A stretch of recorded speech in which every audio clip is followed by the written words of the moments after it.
Ну що ж, доброго дня від Колиби. Новини за минулий тиждень. У нас дві новини, які тривають від минулого тижня.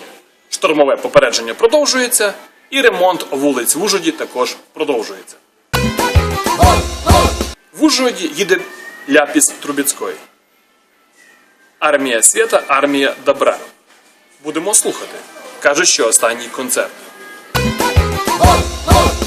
Губернатор наказав боротися з пам'ятниками минулого.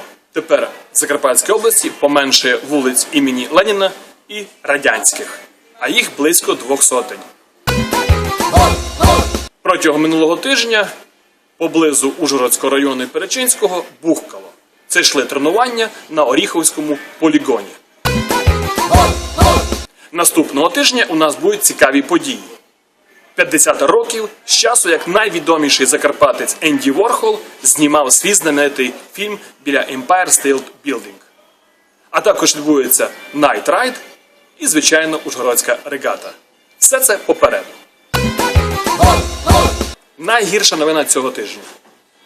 Закарпаття прощалося з загиблими закарпатськими воїнами.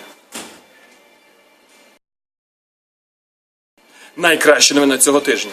З полону повернулися 3 хлопці. Вітаємо вас!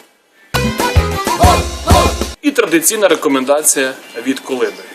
Купуйте обігрівачі на зиму, які будуть гріти на дровах. До зустрічі!